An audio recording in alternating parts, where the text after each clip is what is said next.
Selamat sore adik-adik sekalian.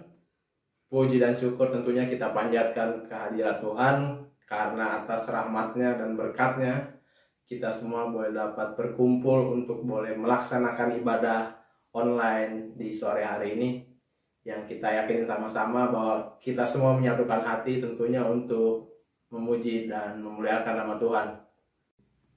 Untuk mengawali ibadah kita pada sore hari ini, mari kita bangkit berdiri. Kita akan menyanyikan lagu Mars PT.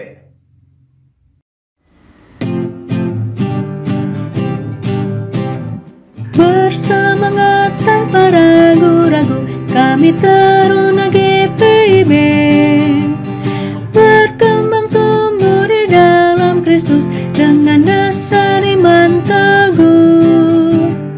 Di kota dan yang ada di desa, Taruna satu adanya, terus maju dan berkarya ke gereja, bangsa dan negara. Bersyukur dan selalu berdoa dalam suka dan duka. Hormat patuh pada ayah bunda, cinta pada sesama. Siapkan diri sedari dini, wahai Taruna GPIB. Songsong masa depanmu sendiri, Kristuslah penolong sejati. Taruna harapan negeri. Mari adik-adik, untuk nyanyian pembukaan pada sore hari ini, mari kita menyanyi dari Kidung Jemaat 3, Kami Puji dengan Riang.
Mari kita bersatu di dalam doa. Ya Tuhan, terima kasih atas segala berkat kasih karunia Tuhan. Ketika kami semua melalui media online ini, Tuhan boleh dapat memberikan kesempatan kepada kami, para pelayan, para adik-adik pelayan, untuk boleh dapat menyatukan hati kami untuk boleh beribadah kepada Tuhan.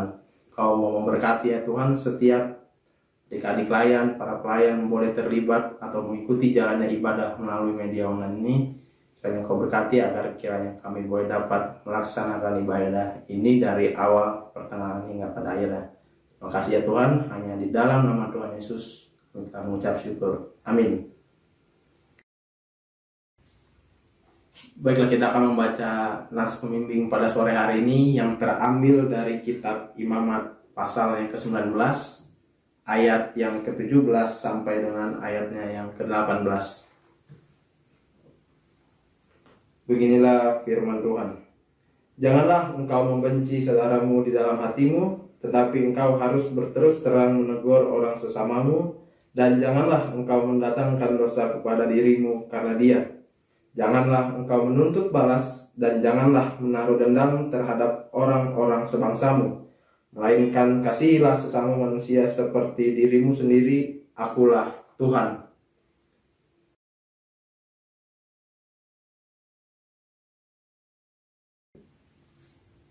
Untuk menyambut firman Tuhan yang akan disampaikan sore hari ini, sebelumnya mari kita menyanyikan lagu Kidung Jemaat 51, Kitab Suci Hartaku.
Shalom adik-adik, puji syukur kehadirat Tuhan Yesus Kristus, karena pada kesempatan kali ini kita dapat kembali membaca dan merenungkan firman Tuhan.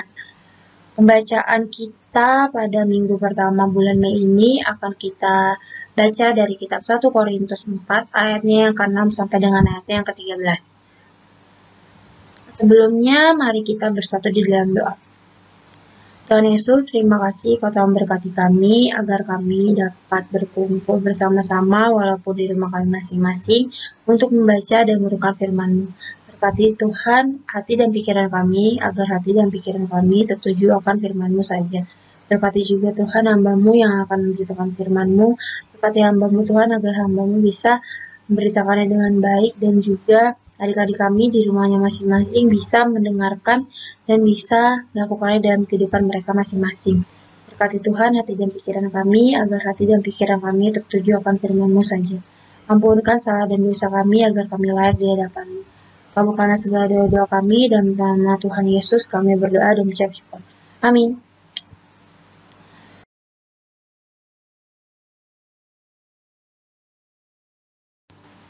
Kita akan membacanya dari kitab 1 Korintus 4 ayatnya yang ke-6 sampai dengan 13. Yang berkata, Saudara-saudara, kata-kata ini aku kenakan pada diriku sendiri dan pada Apolos. Karena kamu, supaya dari teladan kami, kamu belajar apakah artinya ungkapan jangan melampaui yang ada tertulis. Supaya jangan ada di antara kamu yang menyombongkan diri dengan jalan mengutamakan yang satu daripada yang lain. Sebab siapakah yang menganggap engkau begitu penting, dan apakah yang engkau punyai yang tidak engkau terima? Dan jika engkau memang menerimanya, mengapakah engkau memegahkan diri seolah-olah engkau telah tidak menerimanya? Kamu telah kenyang, kamu telah menjadi kaya. Tanpa kami, kamu telah menjadi raja. Alangkah baiknya kalau benar demikian, bahwa kamu telah menjadi raja, sehingga kami pun turut menjadi raja dengan kamu. Sebab menurut pendapatku, Allah memberikan kepada kami para rasul tempat yang paling rendah, sama seperti orang-orang yang telah dijatuhi hukuman mati. Sebab kami telah menjadi tontonan bagi dunia, bagi malaikat-malaikat dan bagi manusia. Kami bodoh oleh karena Kristus, tetapi kamu arif dalam Kristus. Kami lemah, tetapi kamu kuat. Kamu mulia, tetapi kami hina. Sampai pada saat ini kami lapar, haus, telanjang, dipukul, dan hidup mengembara. Kami melakukan pekerjaan tangan yang berat. Kalau kami dimaki, kami memberkati. Kalau kami dianiaya, kami sabar. Kalau kami difitnah, kami tetap menjawab dengan ramah. Kami telah menjadi sama dengan sampah dunia, sama dengan kotoran dari segala sesuatu, sampai pada saat ini. Beginilah firman Tuhan. Nah, adik-adik sekalian, kitab Korintus ini ditulis oleh Rasul Paulus di mana Rasul Paulus adalah hamba Tuhan yang telah bertobat dan memberitakan Injil kepada bangsa-bangsa pada saat itu. Dan kitab Korintus ini juga ditulis oleh Rasul Paulus selama 3 tahun lamanya, dan ia membentuk jemaat di Korintus selama 18 bulan.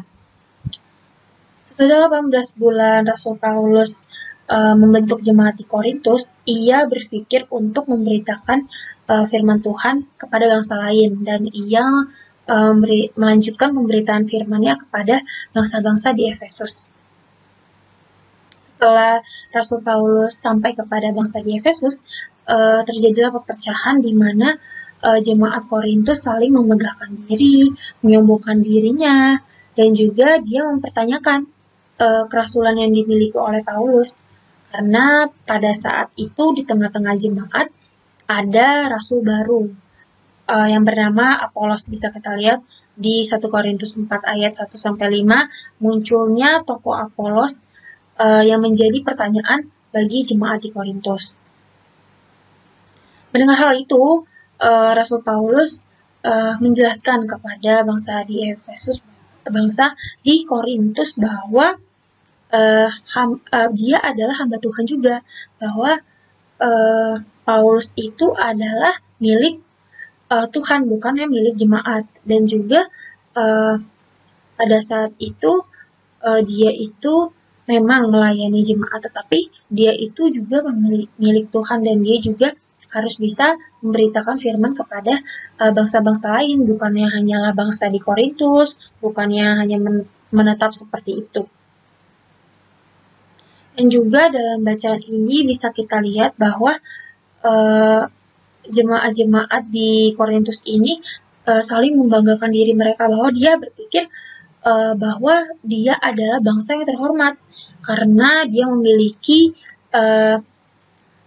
Rasul Paulus itu. Dan juga Rasul Paulus berbicara bahwa dia itu adalah hamba Kristus juga, dan dia juga bukan adalah hal yang istimewa yang dimiliki oleh setiap bangsa untuk menjadikan bangsa itu adalah bangsa terhormat. Dan juga pada saat itu bangsa di Korintus itu berpikir bahwa Paulus ini adalah tidak berharga, terbuang, tertuduh, dan juga dia akan mati dengan saatnya nanti. Bisa kita lihat di ayatnya yang ke-6 bahwa Rasul Paulus itu dengan rendah hati menjelaskan kepada jemaat di sana bagaimana seharusnya bersikap baik dan menghargai para rasul-rasul yang akan membimbing dan juga memberitakan firman Tuhan pada saat itu di tengah-tengah jemaat itu. Dan juga Paulus menjelaskan bahwa firman Tuhan itu adalah sumber untuk menilai seseorang, dan juga bisa juga mempengaruhi kita dalam memberi penghargaan yang tidak semestinya terhadap diri kita sendiri. Bahwa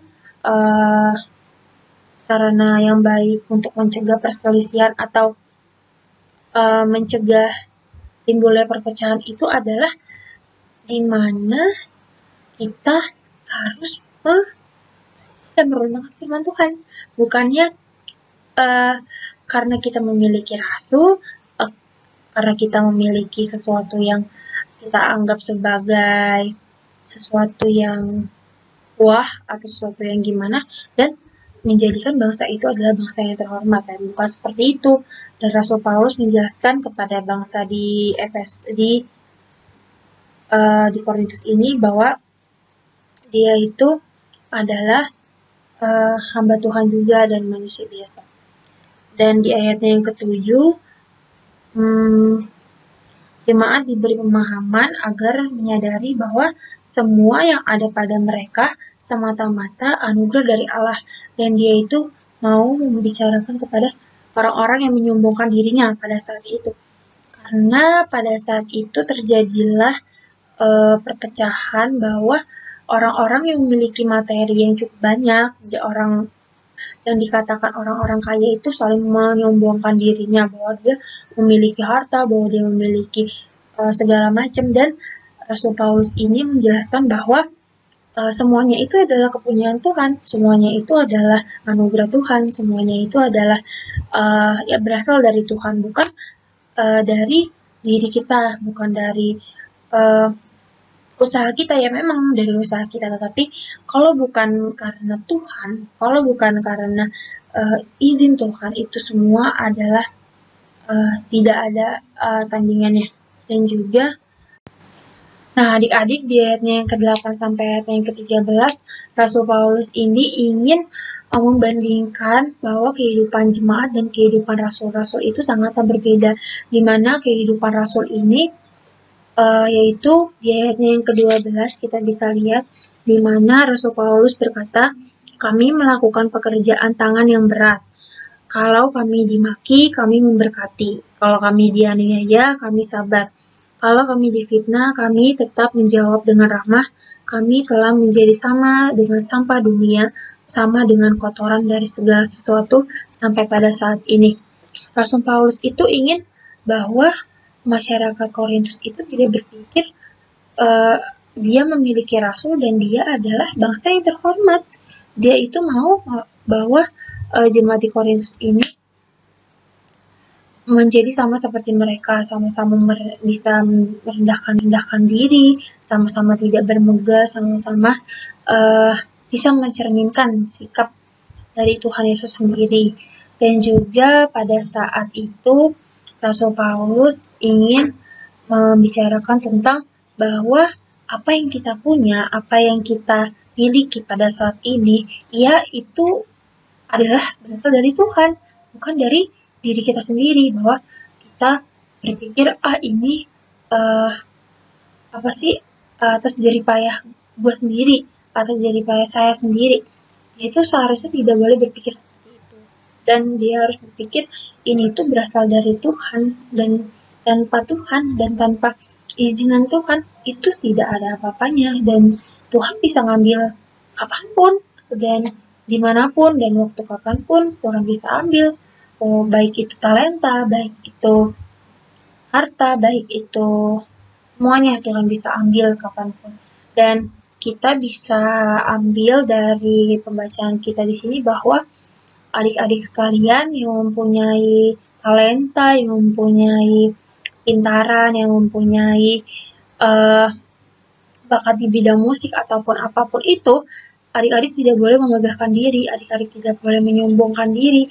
Misalnya adik-adik memiliki pintaran dan teman-teman adik-adik itu dikatakan bodoh dalam pelajaran itu, dan adik-adik tidak boleh mengejek, dan adik-adik tidak boleh berkata, lu bodoh banget sih, atau adik-adik tidak boleh menganggap mereka itu adalah rendah, dan adik-adik harus menolong dia dan harus sama-sama memberikan berkat yang Tuhan kasih ke adik-adik itu kepada orang lain. Dan misal adik-adik bisa di bidang musik, misalnya di bidang olahraga, dan adik-adik itu harus tidak menyombongkan diri kalau pada saat adik-adik menang lomba, ataupun adik-adik pandai bermain gitar, ini gue bisa nih main gitar, dan adik-adik berpikir bahwa gue lebih keren dari lo, gue lebih segalanya dari lo. Adik-adik tuh tidak boleh mempunyai pikiran seperti itu, dan adik-adik harus merendahkan diri dan juga menjadi berkat bagi orang lain. Nah, pada saat ini kakak ingin bahwa adik-adik menuliskan sifat-sifat baik ataupun sifat-sifat positif yang dimiliki adik-adik sendiri. Dan juga kakak ingin mau adik-adik menulis talenta dan juga bakat yang adik-adik miliki pada saat ini. Misalnya seperti tadi, bidang olahraga, bidang musik, bidang misalnya adik-adik pintar di matematik ataupun apapun, kakak ingin pada saat ini adik-adik menulis sifat-sifat itu dan juga talenta-talenta itu.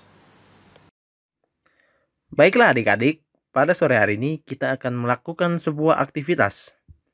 Kalau adik-adik lihat di layar pada TV, HP, atau alat-alat lainnya, ada gambar kotak-kotak yang berisikan huruf-huruf.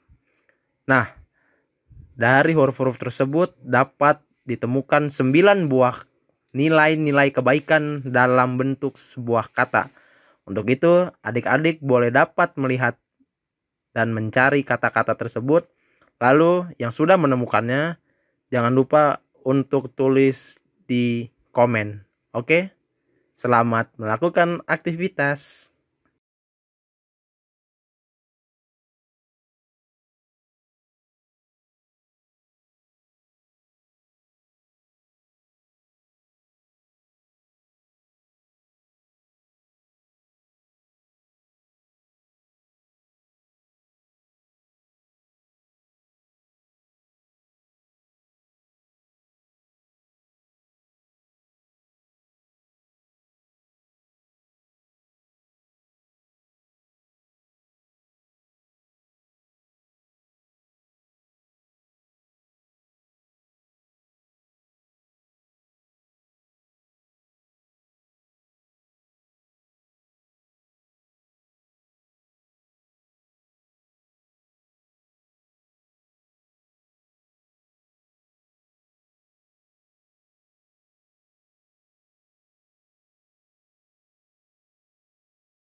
Nah, sudah adik-adik menulis sifat-sifat positif yang adik-adik miliki dan juga hal-hal positif yang ada di dalam hati adik-adik. Kakak mau adik-adik berdoa kepada Tuhan agar Tuhan selalu menguatkan dan juga Tuhan bisa membuat adik-adik menjaga hal positif itu tetap ada di diri adik-adik. Dan juga kakak mau adik-adik menyalurkannya di bidang keluarga, di bidang sekolah, di bidang masyarakat, ataupun di bidang apapun itu. Dan misalnya di bidang keluarga, adik-adik bisa menjadi anak yang baik, bisa menjadi kebanggaan bagi orang tua adik-adik, dan juga bisa menjadi kakak atau adik yang baik. Dan misalnya di bidang sekolah, adik-adik bisa menghargai teman adik-adik satu sama lain, bisa berprestasi, dan juga bisa menghormati guru serta staf-staf yang ada di sekolah, walaupun dia security ataupun pembersih di sekolah, adik-adik harus bisa selalu menghargainya dan tidak menganggap dia rendah. Dan juga misalnya teman adik-adik kurang di pelajaran, adik-adik bisa saling belajar bareng dan tidak menganggap dia bodoh ataupun apapun itu. Dan juga adik-adik bisa menjadi pelaku di bidang masyarakat. Misalnya ada orang lain yang mempunyai keyakinan yang berbeda dengan kita ataupun memiliki pendapat yang berbeda dengan kita. Kita tidak boleh menjudge-nya, kita tidak boleh menganggap lu tuh salah, di agama gue tuh kayak gini, ataupun berbicara tentang iya lu tuh beda dengan kita, lu tuh sukunya ataupun apapun itu. Adik-adik tidak boleh berkata seperti itu. Kita harus menjadi pribadi seperti Tuhan Yesus Kristus, yaitu bisa menghargai pendapat orang lain dan bisa mencerminkan hal-hal yang baik. Misalnya, seperti itu, misalnya di agama dia. Jadi kita harus bisa menghargai perbedaan tersebut. Dan Tuhan Yesus itu mau bahwa kita menjadi berkat di dunia ini untuk orang-orang bisa mengenal Yesus Kristus. Dan juga Tuhan Yesus itu ingin Injilnya ataupun firman yang telah Tuhan Yesus berikan di Alkitab itu bisa diterima oleh orang lain juga, dan bisa semakin banyak hamba Kristus yang ada di dunia ini.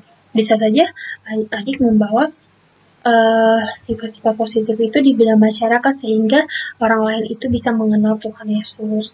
Dan juga kakak mau bahwa adik-adik saling sabar satu sama lain, tidak emosian ataupun tidak menganggap orang lain itu seperti halnya adik-adik menganggap orang lain itu tidak lebih dari adik-adik. Dan juga kakak mau adik-adik saling bersatu setiap pagi, mohon bimbingan Tuhan.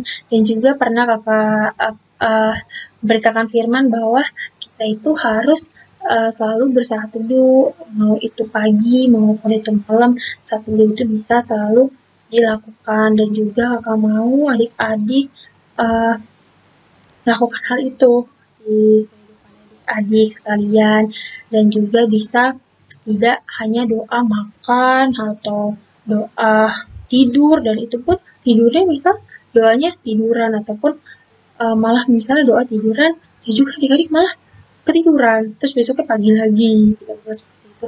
Misalnya doa malam itu haruslah kita dalam keadaan duduk, harus dalam keadaan duduk dan juga berdoa kepada Tuhan dengan baik dan juga bisa menyampaikannya kepada Tuhan juga dengan baik.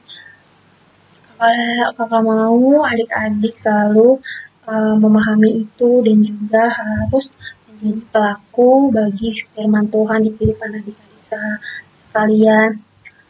Oh iya, dan juga kakak mau misalnya adik-adik yang ada di posisi di mana adik-adik direndahkan oleh orang lain, adik-adik itu harus bisa sabar dalam menghadapi hal itu. Adik-adik harus berdoa terus kepada Tuhan dan juga kakak mau adik-adik bisa tidak melakukan hal-hal yang tidak baik tersebut kepada orang itu, ataupun kata kasarnya itu membalikannya kepada orang lain tersebut. Misal orang lain tersebut menganggap adik-adik itu bodoh ataupun apapun, adik-adik tidak boleh malah mencelakakan dia ataupun itu. Adik-adik malah harus membuktikan bahwa adik-adik itu bisa. Adik-adik itu bisa seperti orang lain, dan adik-adik itu bisa pintar, bisa bertalenta, bisa apapun itu. Adik-adik harus berdoa kepada Tuhan dan juga bisa selalu sabar menghadapi orang-orang seperti itu.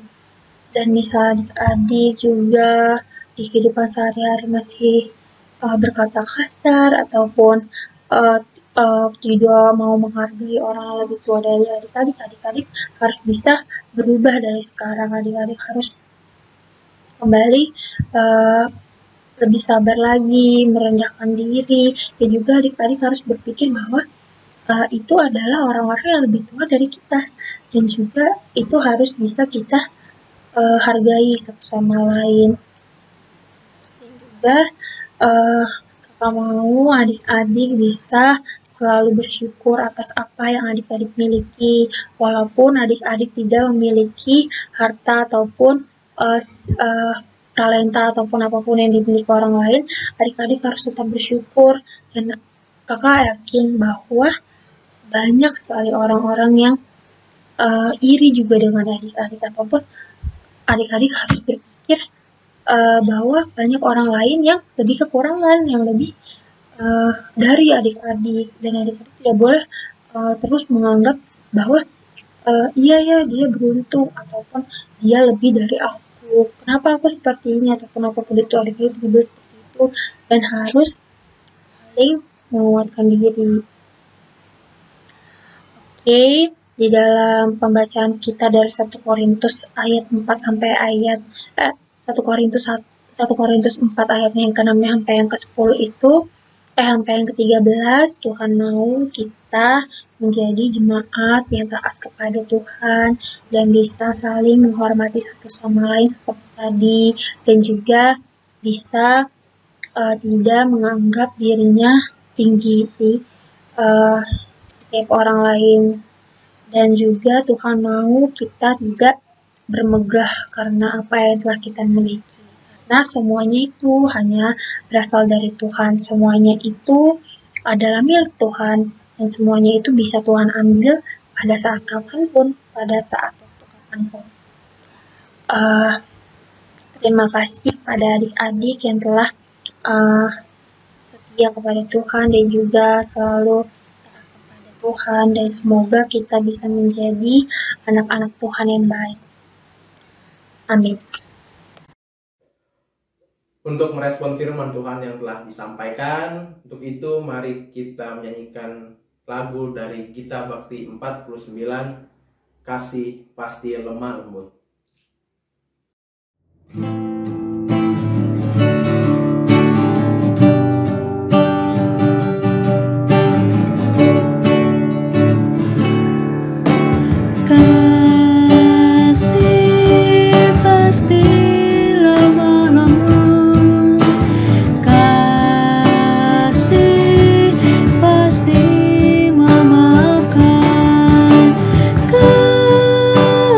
Kasih pasti murah.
Tuhan Yesus yang baik, kami mau mengucap syukur dan berterima kasih untuk firman-Mu yang boleh kami dengarkan. Tuhan, biarlah firman ini dapat mengajarkan kami apa yang menjadi kehendak-Mu di dalam kehidupan kami, karena kami percaya firman-Mu adalah pelita. Bapa di surga, pada kesempatan kali ini kami berdoa untuk bangsa dan negara yang kami cinta.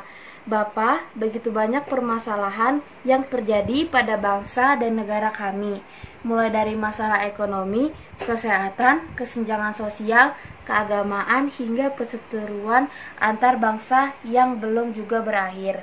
Bapa, kami mohon agar kiranya Engkau berkenan membantu dan memberi kami kekuatan agar kami, baik rakyat maupun para pemimpin negara ini, bisa bersama-sama mengatasi permasalahan tersebut, terutama dalam upaya kami mengatasi permasalahan yang berkaitan dengan masa pandemi ini. Kiranya masa pandemi ini segera berakhir dan bangsa kami bisa bangkit seperti sedia kala. Berkatilah bangsa dan negara kami ini ya Bapa, kami mohon kepadamu, Tuhan, dengarkanlah doa kami. Kami juga ingin berdoa untuk saudara maupun teman-teman kami ya Tuhan, yang sedang sakit di rumah selama beberapa hari kebelakangan ini. Tuhan, Kau berikan kesehatan dan kekuatan Tuhan, supaya segala penyakit yang ada di dalam tubuh mereka dapat dikeluarkan Tuhan dan dapat sembuh Tuhan. Tuhan, kami juga ingin berdoa Tuhan untuk pelkat-pelkat yang ada di gereja kami, dari PKPA, PT, GP, PKP, PKB, serta PKLL ya Tuhan. Terutama untuk pelkat kami Tuhan, yaitu pelkat PT, Kau jamah persekutuan ini Tuhan, dari kekalayan sampai muridnya, diberikan kesehatan dan kekuatan selalu Tuhan. Dan kami juga ingin berdoa ya Tuhan untuk persekutuan kami Tuhan, pelkat PT, supaya pelkat PT semakin diberkati dengan pelayanannya Tuhan, terutama juga di masa pandemi ini Tuhan. Kau berikan kesehatan dan kekuatan bagi kami Tuhan, persekutuan pelkat PT. Ya Tuhan, kami alaskan doa kami semua dengan doa yang telah Kau ajarkan kepada kami. Bapa kami yang di surga, dikuduskan nama-Mu, datanglah kerajaan-Mu, jadilah kehendak-Mu di bumi seperti surga. Berikanlah kami pada hari ini makan kami secukupnya, dan ampunilah akan kesalahan kami, seperti kami juga mengampuni orang yang bersalah pada kami. Dan janganlah Engkau membawa kami dalam percobaan, tapi lepaskanlah kami daripada yang jahat. Karena Engkaulah yang mempunyai kerajaan, kuasa, dan kemuliaan sampai selama-lamanya. Amin.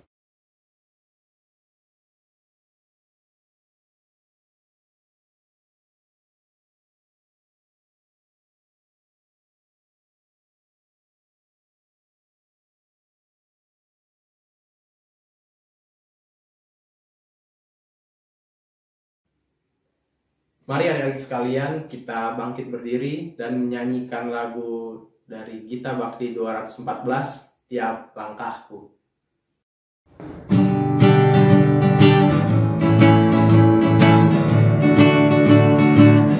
Tiap langkahku diatur oleh Tuhan, dan tangan kasih-Nya memimpinku.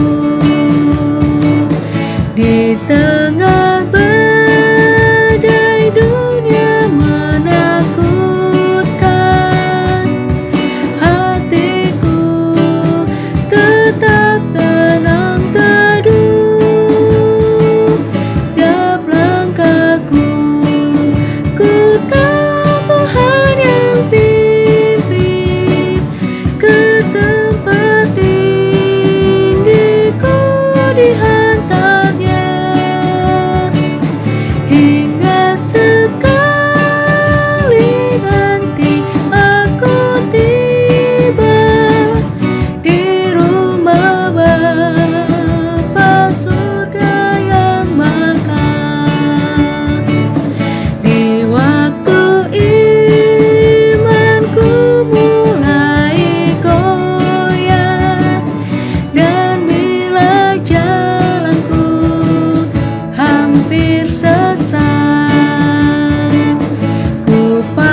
Untuk mengakhiri ibadah kita pada sore hari ini, mari kita bersatu di dalam doa.